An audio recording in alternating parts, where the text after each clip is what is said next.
बिना पुण्य किए पुण्य का फल सबको चाहिए, लेकिन पाप करके भी पाप का फल किसी को नहीं चाहिए।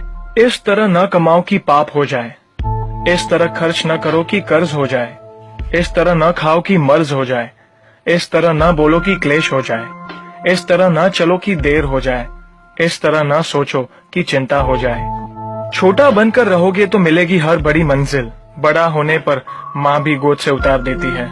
झूठ बोलकर रिश्ते उलझाने से अच्छा है सच बोलकर समझा लिए जाए, क्योंकि सच्चाई देर सबेर सामने आ ही जाएगी। मदद करना सीखिए फायदे के बगैर, मिलना जुलना सीखिए मतलब के बगैर, जिंदगी जीना सीखिए दिखावे के बगैर। आगे बढ़ने वाला व्यक्ति कभी किसी को बाधा नहीं पहुंचाता और दूसरों को बाधा पहुंचाने वाला व्यक्ति कभी आगे नहीं बढ़ता। कभी किसी अच्छे इंसान से गलती हो जाए तो भी सहन कर लो, क्योंकि मोती अगर कचरे में भी गिर जाए तो कीमती रहता है। गुस्सा अकेला आता है मगर हमेशा सारी अच्छाई ले जाता है। सब्र भी अकेला आता है मगर हमें सारी अच्छाई दे जाता है। एक छोटी सी चींटी आपके पैर को काट सकती है पर आप उसके पैर को नहीं काट सकते। इसीलिए जीवन में किसी को छोटा न समझे, वह जो कर सकता है शायद आप न कर पाए। अगर कोई व्यक्ति आपसे जलता है तो ये उसकी बुरी आदत नहीं है बल्कि आपकी काबिलियत है जो उसे ये काम करने पे मजबूर करती है। समाज में बदलाव क्यों नहीं आता? क्योंकि गरीब में हिम्मत नहीं, मध्यम में फुर्सत नहीं और अमीर को जरूरत नहीं। किसी की अर्थी यात्रा में जाओ तो ये मत समझना कि आप उसे उसकी मंजिल पर ले जा रहे हैं, बल्कि यह समझना कि अर्थी पर लेटा इंसान मुर्दा होकर भी तुम्हें तुम्हारी मंजिल दिखाने ले जा रहा है। जो लोग आपसे जलते हैं उन लोगों से नफरत कभी मत करना, क्योंकि यही वो लोग हैं जो ये समझते हैं कि आप उनसे बेहतर हैं। जो आपकी खुशी के लिए हार मान लेता है आप उससे कभी जीत नहीं सकते। आप अपनी जिंदगी की तुलना अन्य लोगों के साथ मत करो।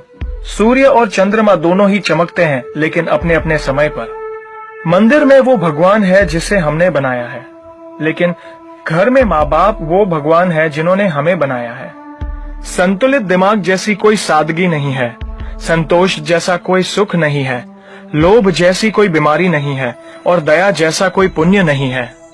कई बार चुप रहना बुजदिली नहीं बल्कि समझदारी और वक्त का तकाजा होता है। जो ज्ञानी होता है उसे समझाया जा सकता है, जो अज्ञानी होता है उसे भी समझाया जा सकता है, परंतु जो अभिमानी होता है उसे कोई भी नहीं समझा सकता, उसे वक्त ही समझाता है। ताकत के संग नेक इरादे भी रखना, वरना ऐसा क्या था जो रावण हार गया। संसार जरूरत के नियमों पर चलता है। सर्दियों में जिस सूरज का इंतजार होता है उसी सूरज का गर्मियों में तिरस्कार भी होता है। आपकी कीमत तब होगी जब आपकी जरूरत होगी। अपने रहस्य किसी को भी मत बताओ, ये आदत आपको खत्म कर देगी। छोटी मोटी घटना से हताश मत होइए। जो चंदन घिस जाता है उसे भगवान के मस्तक पर लगाया जाता है और जो नहीं घिसता वह सिर्फ जलाने के काम ही आता है। समय जिसका साथ देता है वह बड़े बड़ों को मात देता है। अमीर के घर पर बैठा कौवा भी सबको मोर लगता है और गरीब का भूखा बच्चा भी सबको चोर लगता है। इंसान की अच्छाई पर सब खामोश रहते हैं और चर्चा अगर उसकी बुराई पर हो तो गूंगे भी बोल पड़ते हैं। मंदिरों में क्यों ढूंढते हो उसे, वो तो वहाँ भी है जहाँ तुम गुनाह और अपराध करते हो। कौन कहता है जैसा संग वैसा रंग। इंसान लोमड़ी के साथ नहीं रहता फिर भी शातिर है। इंसान शेर के साथ नहीं रहता फिर भी क्रूर है। और तो और इंसान वो फितरत है जो कुत्ते के साथ रहता है फिर भी वफादार नहीं है। कोई अगर आपके अच्छे कार्य पर संदेह करता है तो करने देना, क्योंकि शक सदा सोने की शुद्धता पर किया जाता है, कोयले की कालिक पर नहीं। सांप के दांत में, बिच्छू के डंक में, मधुमक्खी के सर में और इंसान के मन में कितना जहर भरा पड़ा है बता पाना मुश्किल है। धन का घमंड दो ही लोगों को होता है, जिसे खानदानी जायदाद मिली हो और जिसने धोखे से पैसा कमाया हो। सत्य की भूख सबको है, लेकिन जब सत्य परोसा जाता है तो बहुत कम लोगों को ही इसका स्वाद अच्छा लगता है। हमें कितने लोग पहचानते हैं ये मायने नहीं रखता, बल्कि किस वजह से पहचानते हैं यह बहुत मायने रखता है। उम्मीद करता हूँ कि ये वीडियो आपको